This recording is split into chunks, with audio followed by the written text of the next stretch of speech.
Easy cooking চ্যানেলে আপনাদের সবাইকে স্বাগত। আমি আবার অনেক দিন পরে ফেরত এসেছি। বিশেষ শারীরিক কারণবশত আমি এতদিন ভিডিও দিতে পারছিলাম না, তার জন্য আপনাদের কাছে দুঃখিত। বর্ষা এসে গেছে, আপনাদের অনেকের বাড়িতেই এখন ইলিশ মাছ আসছে, কিন্তু রোজ রোজ ওই সর্ষে ইলিশ মাছ ভাপা এসব খেতে আর ভালো লাগে না। সেই কারণে আজকে আমি একটু অন্য রকমের ইলিশ মাছের রেসিপি রান্না করে আপনাদেরকে দেখাবো। রেসিপিটির নাম হচ্ছে মালাই ইলিশ। আশা করব রেসিপিটি আপনাদের ভালো লাগবে।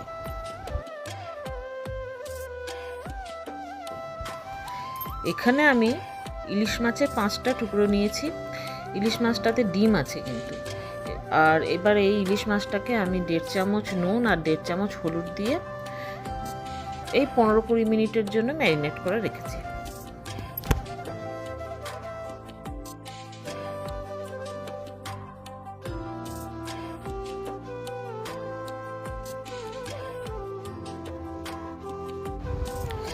এবার একটি মিক্সিতে 4টি কাঁচা লঙ্কা, 1.5খানা পেঁয়াজ আর 2 ইঞ্চি আদা নিয়ে সেটাকে ভালো করে বেটে নিলাম।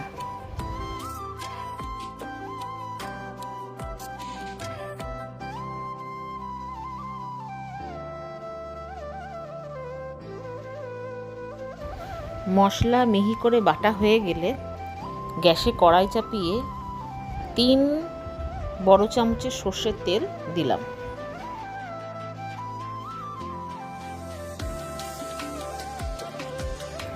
তেল বেশ গরম হয়ে গেলে ধোঁয়া উঠলে তখন তাতে 2টো মাঝারি মাপের পেঁয়াজকে কুচি কুচি করে কেটে ভাজতে দিলাম।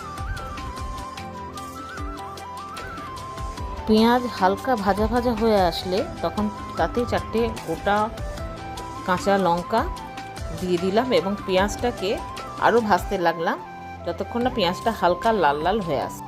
পেঁয়াজটা হালকা লাল লাল হয়ে আসলে বাটা যে মশলাটা ছিল, পেঁয়াজ লঙ্কা দিয়ে যে মশলাটা আমি বেটে রেখেছিলাম, সেই মশলাটা আমি এবারে কড়াইয়ের মধ্যে দিয়ে দিলাম এবং নাড়তে লাগলাম।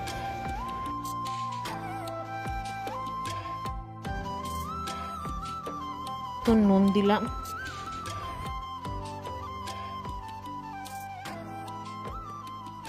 হাফ টিস্পুন হলুদ দিলাম,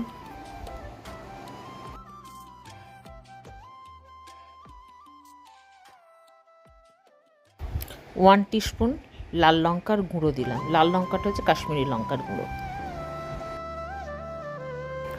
মশলাটা ভালো করে কষানো হয়ে গেলে যখন তেলটা ছেড়ে ছেড়ে আসবে, সেই সময় ম্যারিনেট করা যে মাছগুলো ছিল নুন হলুদ মাখানো, সেই কাঁচা মাছগুলোকে আমি আস্তে আস্তে পরপর সাজিয়ে দিলাম। সেই সর্ষে বাটার যে জল, সেই জলটা তলাকার কাতটা দেবো না, বা সর্ষের যে ছিবড়েটা সেটা দেবো না। সেই সর্ষেরটা যে বেটেছিলাম তাতে একটু জলে ভালো করে গুলে নিয়ে সেই জলটা আমি 5 টেবিল চামচ ওই মাছের ওপরে ছড়িয়ে দিয়েছি। মাছের একদিকটা হালকা কষা কষা হয়ে আসলে খুব হালকা হাতে মাছগুলোকে উল্টে দিতে হবে। উল্টে দিয়ে অপর দিকটাও ওই রকমভাবে ঢাকনা দিয়ে দিয়ে হালকা আঁচে, মিডিয়াম আঁচে আবার মাছটাকে রান্না হতে দিতে হবে। 5 মিনিট এইভাবে রান্না করার পর আমি একটু নারকেলের দুধ নিয়েছিলাম। এটা হচ্ছে আমার কেনা নারকেলের দুধ, আমি বাড়িতে তৈরি করিনি, বা বাইরে কিনতে পাওয়া যায় এখন। সেই নারকেলের দুধ, 1.5 কাপ নারকেলের দুধ আমি ওই মাছের ওপরে ছড়িয়ে দিয়েছিলাম।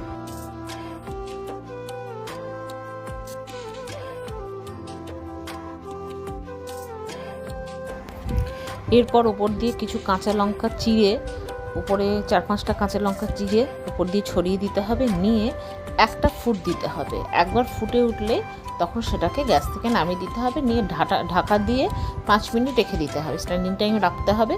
রেখে দেওয়ার পর তারপরে সেটাকে গরম ভাতের সাথে পরিবেশন করতে হবে। রেসিপিটা কেমন লাগলো সেটা অবশ্যই কমেন্ট করে জানাবেন। যদি ভালো লাগে তবে প্লিজ একটা লাইক করে দেবেন। নতুন বন্ধু যারা এই ভিডিওটা দেখছেন তাদের যদি এই রেসিপিটা ভালো লাগে তাহলে এরকম আরও অনেক সহজ রেসিপি পাওয়ার জন্য আমার এই চ্যানেলটা সাবস্ক্রাইব করে দেবেন। যারাই সাবস্ক্রাইব করলেন সাথে সাথে তারা বেল আইকনটা প্রেস করতে ভুলবেন না, বেল আইকন প্রেস করা থাকলে নেমি ভিডিও আপলোড করলেই আপনার কাছে সঙ্গে সঙ্গে নোটিফিকেশান চলে যাবে, আর আপনি কোনো রেসিপি মিসও করবেন না। আজ তাহলে আসি, ভালো থাকবেন, আবার আসবো নতুন কোনো রেসিপি নিয়ে।